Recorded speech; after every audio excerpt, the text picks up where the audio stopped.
अच्छा, और जो है कि धर्मोपदेश नहीं कर सकते, ये जो मूर्खतापूर्ण कथन है उन लोगों को समझना चाहिए जो ब्रह्माव्रत का लेकर नहीं बोलते हैं। तो ब्राह्मण केवल ब्रह्माव्रत में ही होते हैं ऐसा नहीं है। ब्रह्माव्रत की विशेषता मनुस्मृति में इसलिए बताई गई क्योंकि ब्रह्माव्रत मनु की राजधानी है।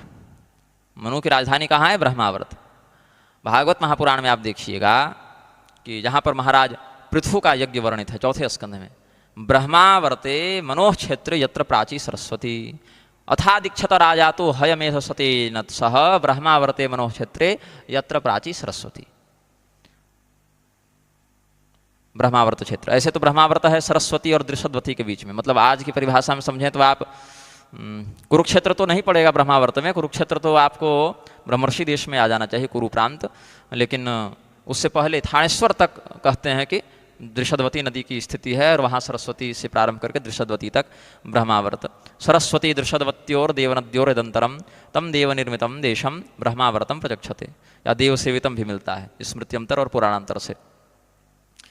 तो जो लोग यह कहते हैं कि केवल ब्रह्मावर्त में उत्पन्न ब्राह्मण ही ऐसा करेंगे, तो धर्मज्ञ शिष्ट संपन्न शिष्टाचार संपन्न और धर्मशास्त्रों में निष्णात ब्राह्मण कहीं के भी धर्मोपदेश कर सकते हैं। एतद् देश प्रसूत सकाशादग्र जन्मन वाली बात का अनर्थ करते हुए जो मूर्ख कहते हैं कि हम यहाँ पैदा हो गए, भले फुल पैंट शर्ट पहन के अगला तिलक शिखा विहीन होकर स्वयं को वेदज्ञ बता रहा है, ब्रह्मर्षि बता रहा है, फुल पैंट शर्टधारी ऋषि केवल ब्रह्मावर्त में जन्म ले लिया तो हम सब बताएंगे अब तुम हमारे अनुसार चलो। अरे भैया, पहले तुम धर्म के अनुसार चल के दिखा लो।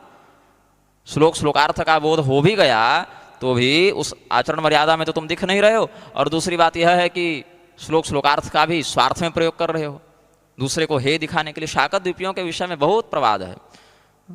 हमने अपने जीवन में या अपने पिता के जीवन में कोई ऐसा भेदभाव अन्य ब्राह्मणों से नहीं देखा। मतलब बाकी शाकद्वीपी किसी से भेदभाव करें तो वो भी उनकी मूर्खता ही मानी जाएगी। अन्य ब्राह्मणों का तिरस्कार भी शाकद्वीपियों को नहीं करना चाहिए। और मेरे पिता के जीवन से तो हमने यही सीखा कि नहीं करना चाहिए। हमारे जो अभिषेककर्ता गुरु हैं वो भी कानकुब्ज वंश से हैं, उनके अभिषेककर्ता गुरु इत्यादि भी कोई द्रविड़ कुल से थे, कोई बंग कुल से थे, लेकिन ब्राह्मण ही थे। अब बताइए आदि शंकराचार्य जी कहाँ के थे? ब्रह्मावर्त के तो थे नहीं, वो तो केरल से आए थे। तो क्या कह दें, उनको धर्मोपदेश का अधिकार नहीं है? वो हमको नहीं सिखा सकते कि क्या करना है। सो हम फुल पैंट शर्ट पहन के हम बताएंगे ब्रह्मावर्त में पैदा होकर, ऐसा कोई कह दे तो उसको क्या कहा जाएगा? विद्वान कहा जाएगा कि मूर्ख कहा जाएगा?